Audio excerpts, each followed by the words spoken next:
صرف ایک لائن میں جو میں دیکھتی ہوں کہ ٹائٹل جو ہے وہ اتنی خوبصورتی سے انہوں نے اس کو پیرافریز کیا ہے، پروفیسر حمزہ اور ان کا عہد، یعنی وہ ان کا جو ملٹی ڈائمینشنل ایکٹیویزم تھا وہ اس کانٹیکس میں تھا جس میں وہ سارے چیلنجز تھے جو پروفیسر زیدی نے ہمارے ساتھ شیئر کیے ہیں۔ ملٹی ڈائمینشنل ایکٹیویزم تو ایک لحاظ سے آج کی ٹاک اور ان کا لیکچر جو ہے وہ حمزہ واحد پہ فوکس نہیں ہے خالی، وہ انہوں نے ان کو کنٹیکچوئلائز کیا ہے 1940s اور 50s، first second world war, cold war, colonialism, independence, post independence situation, Pakistan کے داخلی مسائل، پاکستان کے خارجی مسائل، پاکستان کس طرح سے ویسٹرن بلاک کا حصہ بنا، ایوب خان کی آمریت، سیاسی جدوجہد، پروگریسو لوگوں کی، repression of progressive people in Pakistan, وہ اتنی خوبصورتی سے لے کے چلے ہیں حمزہ واحد کی اسٹرگل کو کہ ہمیں ایک گھنٹے میں آپ نے تاریخ پڑھا دی ہے پورا۔ جب عہد کی بات آتی ہے تو عہد میں ساری فورسز آتی ہیں، پھر وہ اس میں سوشیو اکنامک، پولیٹیکل، سماجی، سیاسی، سب کچھ، اور وہ شخصیت جس کی ہم بات کریں وہ حصہ لے رہی تھی اس میں، وہ سیاسی بھی تھی، وہ NSF کا حصہ بھی تھی، وہ سماجی بھی تھی، وہ ڈسپینسری اور کلینک اور دوائیوں کے لیے بھی پریڈ تھی، اور وہ اقتصادی یعنی اکنامک کے فیلڈ میں بھی وہ چاہ رہی تھی کہ عورت ہی نہیں انسان لوگ ترقی کریں۔ تو یہ ان کا جو عہد شروع ہوا وہ جب وہ پیدا ہوئی، جو عہد تھا اس کی ایک کلیئر پکچر ہمیں اس وقت مل گئی ہے 1934، اور وہ مختصر عرصے میں وہ اتنا کچھ کر کے چلی گئی۔ 1934 سے 1999 کو کیلکولیٹ کریں، 66 ایئرس، دیٹس آل۔ اس میں لگتا تھا مجھے، میں تو یہ ساری ان کی جدوجہد کو پڑھ کے سوچ رہی تھی کہ وہ کب سوتی ہوں گی، کب جاگتی ہوں گی، کس چیز سے کو کیسے سیپریٹ کرتی ہوں گی اپنی سیاسی ایکٹیویٹی کو، اپنی کلاس روم ٹیچنگ کو، بچوں اسٹوڈنٹس کو، اسٹوڈنٹس کی فیملیز کے ساتھ بھی ہر چیز کے ساتھ کنیکٹ کر رہی ہوں۔ یعنی انہوں نے جو 66 گزارے وہ سال، وہ ایک بھرپور زندگی انہوں نے گزاری اور جس میں بہت ساری جنگیں انہوں نے لڑی۔ اس وسیع تاریخی پس منظر کو لے کے پروفیسر زیدی نے جس مہارت سے ان کی تعلیمی اور سماجی خدمات کو اور ان کے پروفیشن اور پروفیشنل ایکٹیویزم کو اجاگر کیا، یہ ایک بہت ہی ڈفرینٹ میتھڈولوجیکل اپروچ ہے۔ یعنی پروفیسر زیدی صاحب نے ایکٹر کو کنٹیکسچولائز کر دیا اس کے ٹائم میں، انہوں نے ہمیں وقت کا آئینہ دکھا دیا جس میں وہ ایکٹیوسٹ ایکٹیو تھی، اور اس طرح جوڑا کہ ہم دونوں کو علیحدہ نہیں کر سکتے۔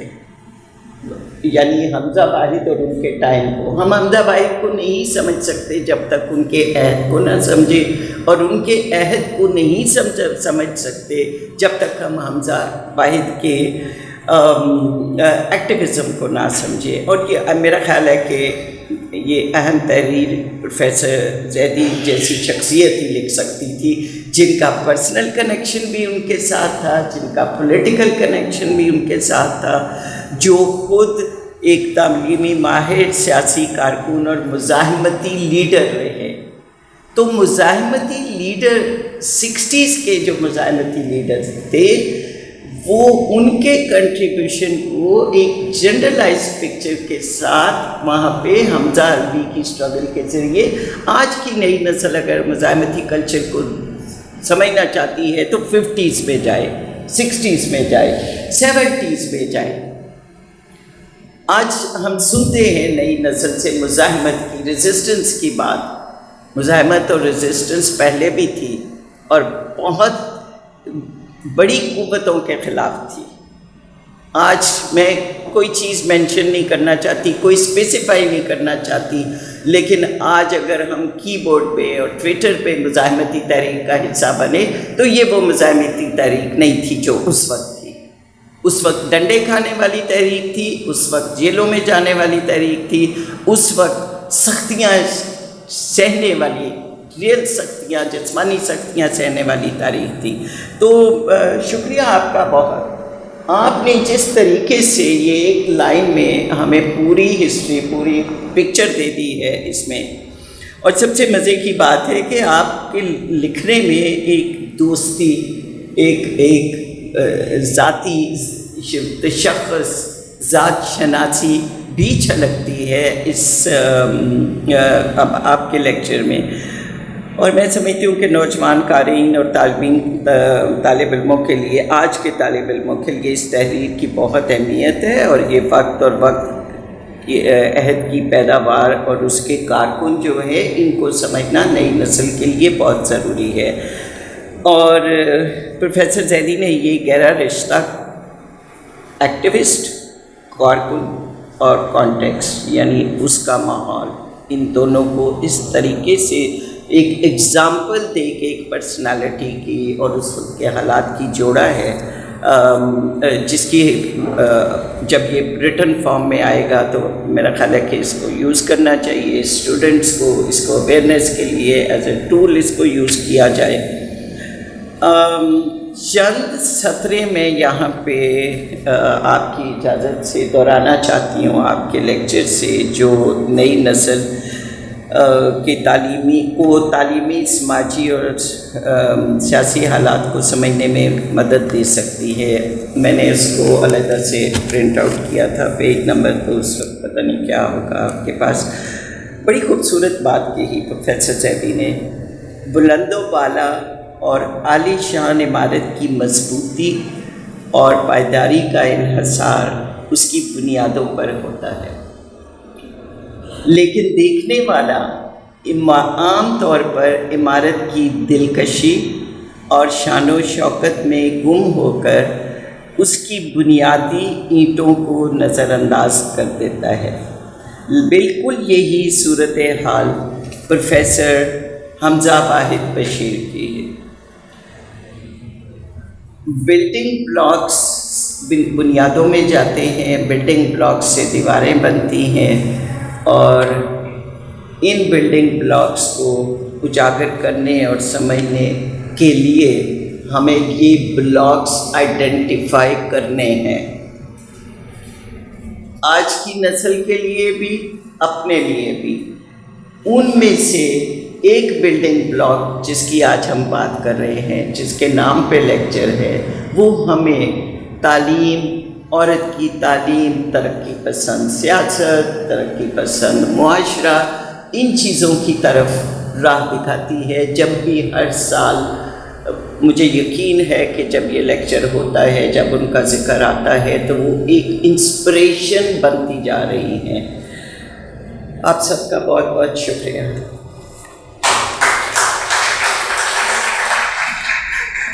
Thank you professor Tahira Khan. Professor Tahira Khan نے کہا کہ اس کانٹیکٹ کو سمجھنے کی ضرورت ہے جس میں پروفیسر حمزہ واحد اپنی جدوجہد کر رہی تھی. تو اس کو جو ہمارے برطانیہ کے مارکسسٹ ہیں ایرک ہابسبام، جنہوں نے 1914 سے 1991 تک کے عرصے کو ایج آف ایکسٹریمز کہا تھا، کہ وہ عہد جس میں نظریاتی بنیادوں پر لڑائی تھی، اور نظریاتی بنیادوں پر لڑائی اتنی یقین سے لڑی جاتی تھی کہ جو ہے وہ کلاس لیس سوسائٹی کی کریشن کی طرف جدوجہد کی، جو انیس زیدی صاحب نے بات کی کہ وہ جڑی ہوئی تھی، وہ عام آدمی کے لیے کام کرنا چاہتی تھی. تو بہت شکریہ آپ کا، آپ نے بات کیا. میں گزارش کروں گا کلیم دورانی صاحب سے کہ کلیم دورانی صاحب جو کہ ارتقا انسٹیٹیوٹ آف سوشل سائنس کے صدر ہیں، آئے مہمانوں کا شکریہ ادا کریں اور باقی ذمہ داریاں نبھائیں. کلیم دورانی صاحب. ہمارے جتنے دوست ہیں وہ اپنے آپ کو ہمیشہ پیچھے ہی رکھتے ہیں، ان میں سے ایک یہ بھی ہے. کام کرتے ہیں، نظر نہیں آئیں گے. بہت شکریہ آپ تمام دوستوں کا. اور میرا خیال ہے یہ ہماری روایت ہے، ہم نے اس کو قائم رکھا ہے، اور آج اس میں جو مضبوطی آئی ہے وہ انیس زیدی. میں کالج میں داخل ہو رہا تھا، یہ کالج میں پڑھانے جا رہے تھے، اور ہم ان کو دیکھنے کے لیے ان کے پیچھے پیچھے نیشنل کالج بھاگے جاتے تھے کہ یہ انیس زیدی ہیں. اسی طرح اسمارٹ تھے اس وقت بھی، آج بھی. لیکن یہ کہ ہم نے بہت سیکھا، بہت جانا. اور میں ایک بات کہہ دوں کہ میں تو کمیونسٹ تھا. ترقی پسند تحریک میں، NSS میں زیادہ تر لوگوں کی تعداد جو تھی وہ کمیونسٹوں کی تھی، مگر کچھ دوست ایسے بھی تھے جو پوری ایمانداری اور سچائی کے ساتھ تحریک کے حامی تھے، اس کے لیے کام کرتے تھے، اس کے لیے جان دیتے تھے، لیکن وہ مذہب کو بھی اسی طرح سے اس پر یقین رکھتے تھے. ایسے لوگوں کی تعداد کبھی بھی کم نہیں ہوئی، اور آج بھی ہمارے درمیان جو موجود ہیں ان کی سب سے بڑی مثال جو انسپائر کرتے ہیں، جو اس سوسائٹی میں رہتے ہوئے انسپائر کرتے ہیں کہ آپ سچ کو سچ سمجھتے ہیں، مگر اپنے خیالات جو ہیں وہ دوسروں پہ مرنے کی کوشش نہیں کرتے، بلکہ اپنے خیالات کے ساتھ ساتھ جو ہے یہ کام کرتے ہیں. تو مجھے یہی کہنا پڑتا ہے بار بار کہ میں احسان مند ہوں آپ کا بھی کہ آپ لے کر چلے. میں بہت شکر گزار ہوں ڈاکٹر طاہرہ خان کا کہ وہ جہاں چھوڑ کر گئی تھیں، لگتا نہیں ہے کہ چھوڑ کر گئی تھیں، ساتھ ہیں. یہ ہمارے لیے ایک بہت بڑے اعزاز کی بات ہے کہ وہ ہمارے ساتھ ہیں.